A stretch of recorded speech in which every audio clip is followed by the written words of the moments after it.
म्हणजे plaster of पॅरिसची आपण गणपती विसर्जन करतोय त्या शेतांची काय वाट लागत असेल कोणालाही ते कळत नाही. राजेंद्र भट सर आहेत ज्यांनी खूप छान एक पुस्तक लिहिलंय शेती आणि सण. गणपती पूर्वी कसा व्हायचा कोकणात किंवा कोणत्याही याच्यात शेतातली माती आणायची त्याचा गोळा करून एक आकार द्यायचा त्याला. तो भलेही गणपती दिसो न दिसो फरक नाही पडत. तो आकार दिल्यानंतर त्याच्यावर तुम्ही ते अष्टपत्री वाहता गणपतीला. त्याच्यावर दही दूध त्याला तुम्ही अर्पण करता, तूप त्याच्यावर टाकता, म्हणजे पंचामृत टाकता, त्याच्यावर साखर टाकता, गुळ टाकता. सगळं त्या मातीमध्ये मायक्रोब्स असतात.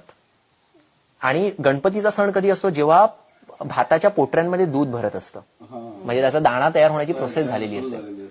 त्यावेळेला ना भाताला सगळ्यात जास्त व्हिटॅमिनची गरज असते, म्हणजे वेगवेगळ्या न्यूट्रियंट्सची गरज असते. आता जेव्हा तुम्ही ती माती घेतली त्या मातीवर तुम्ही दही दूध तूप वगैरे सगळं टाकलं, त्या मातीमध्ये बॅक्टेरिया, एक चांगला बॅक्टेरिया, या दही दूध तुपावर तो बॅक्टेरिया प्रचंड वाढतो. It's a good bacteria. Okay, त्याच्यामध्ये तो गोडवा पण आलेला आहे. त्याच्यावर तुम्ही त्या सगळ्या पत्री टाकता. त्या पत्रीतले जे सगळे औषधी गुणधर्म असतात ना ते त्या मातीमध्ये उतरतात.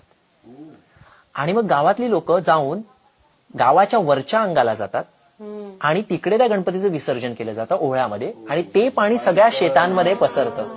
So it's a tonic you are giving to the entire farm. आणि गावातली सगळी लोक जेव्हा ते अशा पद्धतीने गणपतीचं विसर्जन करतात तेव्हा amount of nutrients you are putting in the water, आणि ते सगळं पाण्याद्वारे त्या शेतामध्ये पसरतंय. आता कोकणामध्ये 1.5 दिवसाचा गणपती का? कारण कोकणातलं क्लायमेट हॉट अँड ह्युमिड असतं. सो तुम्हाला 1.5 दिवसामध्ये ते तुमचं कल्चर तयार होतं.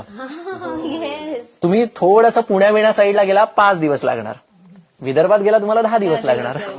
म्हणून ते गणपतीचे दिवस असे. हे सगळं सायन्स आहे, हे खूप सायंटिफिक आहे.